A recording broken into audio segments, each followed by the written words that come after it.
Hi everybody, I'm Jim Stachowiak, the Associate Director of the Iowa Center for Assistive Technology Education and Research, better known as ICATER, here at the College of Education at the University of Iowa.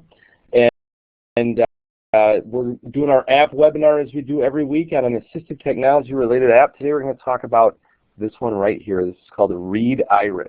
ReadIris is very similar to Prismo. I'll point out the differences as we go through it. It's going to be a text capture and conversion tool. So it allows us to take a picture of text and make that text something that's usable for an individual, whether it can be read, whether they can manipulate it, whatever they need to be able to do. But so for students with disabilities, what this allows us to do is take text that they couldn't read, get into a format that they can read. This is about a $10 app.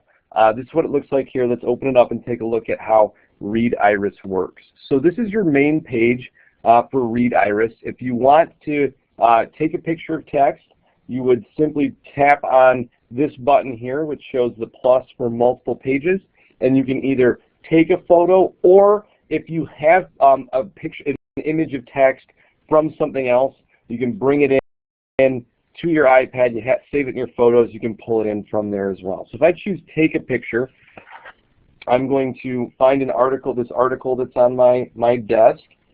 I'm going to hold still.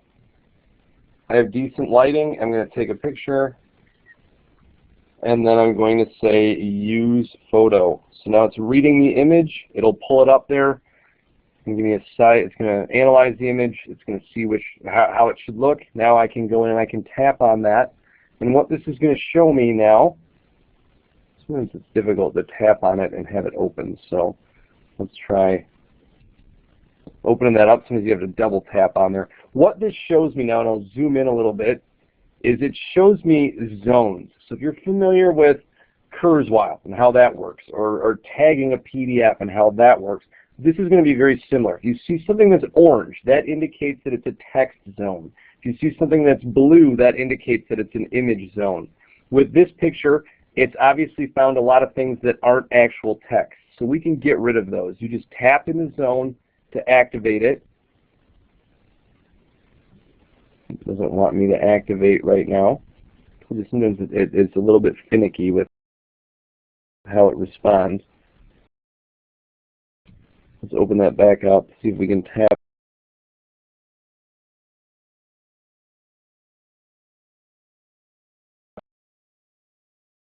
on a zone. So now that that zone is filled in, that shows that it's active. If you tap and hold down, that's where you can do a couple of things. You can copy the zone, you can delete it, you can resize it, or you can send it to photos. Because there's really nothing here, I'm just going to hit delete and delete that zone.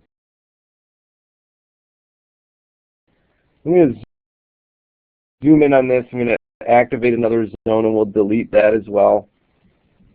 And we'll delete this little zone as well. So just tap and hold again to delete, tap and hold to delete. I'm going to show you, just let's say we want this text and these names to all be one zone.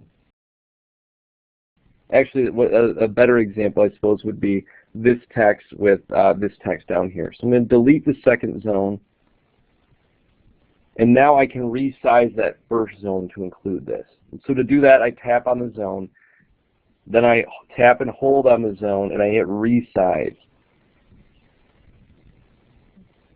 And yeah, this is not a great example because of the way it's operating, so I'm going to just stop doing that. What it does is it gives me access to all of the, so this has multiple little lines over here, so it'd be hard to go all the way around it. So let's just do something that's definitely a rectangle. I'll delete this zone and show you how to extend a zone. So we want to extend this zone here. I can tap on this, then I can hold down, I can choose resize, and you're going to see the top line turns like a blue dashed with orange. If I tap in the middle, it's going to change to another line. If I tap again, it's going to change to another line. Now this is the line I want to extend. So when it's on the line that I want to extend, I grab that line and I just drag it to where I want to extend it to and let go. And then I tap outside of that zone, and it's extended that zone for me. So now when we go to read, this is how it's going to go through, and it's going to read for us. Let me go back for a minute to one of these images that I've already looked at. I'm going to double tap on this. I'm going to show you a couple other things. So this I had changed this, and it changed the image again. So again, I'd have to go through and delete all these zones around the outside that don't have anything in them. I'd extend this image zone in the middle to include all that stuff. Now there's also a zone for tables. If you look down here, if you see the color purple, that indicates that it's a table. So orange is one thing. Orange is text. Blue is image, and the purple is table. Let's see if we can access one of these zones. So we hold down on that, you copy, delete, resize, or photo there. We have some options. If you go up to this is a little bit different than most. So if you go up to the screwdriver with the wrench and you choose that, you can choose the language of this. So there's several different languages that you can recognize in, and this is just going to recognize the text and convert to that language. You can auto-analyze the whole image. You can only show main zones that it's looking at. So you can change where the corner of the page is. You see how I'm moving that. This one really wouldn't need to do this, but if we had something that was kind of oblong when it's scanned in, we could move that to where the corner of the page was to help it recognize a little bit better. I suppose we could move this here and then have it analyze the page again if we wanted to do that, but we'd probably want to move that all the way to the bottom corner. So you can set that up and kind of manipulate pages as well. And then when you're done, you hit OK, and it's going to reprocess the image for you. And it'll change kind of how it looks, and it'll change the zones. So there you can see it changes zones on me. Now if you look at this, what's interesting here too is it's changed this zone. This is a table, and they aren't sure if it should be a graphic. When I held down here, one of the options says set as graphics. So we don't want this to be a table, we want it to be a graphic. If I choose that, it's going to change that to a blue zone as well. So that's some of the things that we can manipulate with this. Now the downside to this, we cannot read directly from this app. So with Prismo you can, with this you can't. You have to send it somewhere to read. If you want it to read a certain way, there's two ways that we can do that. We can delete any of the zones we don't want, and then we can choose a reading order by doing this. We would tap on a zone first and activate it, and then in order of the zones we want it to read next, we would take two fingers and touch those zones. It's going to remember that order when we send it out of here. I'm going to do it with a different one. We'll open this up. You see this is pretty clean. So let's send this to something else. We can export this in different formats. We can export it as a PDF, selected zones. If we export this as a Word document, and I guess I don't have any zones selected. If you export as a Word document, you can do it by selected zones only. So I'll just show you. See, now a selected zone is an option. That's not an option within PDF. It would have to be that Word format to be able to do that. So we can email it. We can put it in a Gmail or Google Docs. We can put it in a Dropbox.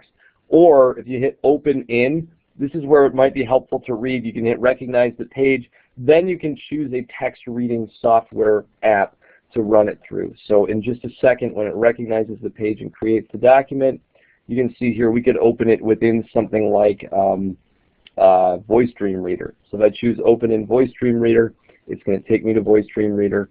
It's going to load it up, and you can see it shows up as my document. I can choose that, and then I can hit play.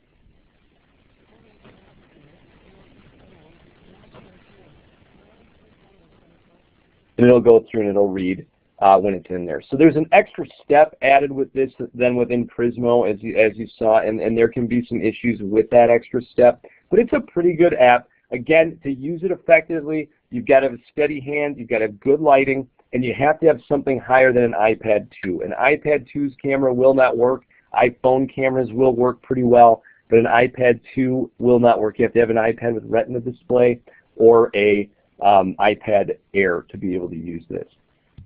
That's ReadIris. That's going to be a wrap for our webinar today. If you want to learn more about other apps that we've done reviews on, if you go to you can go and download the iCater Toolkit within the App Store. It's free. We archive everything we do on there. We also include a tip of the day. You're always welcome to email me at james-stachowiak@uiowa.edu or call me at 319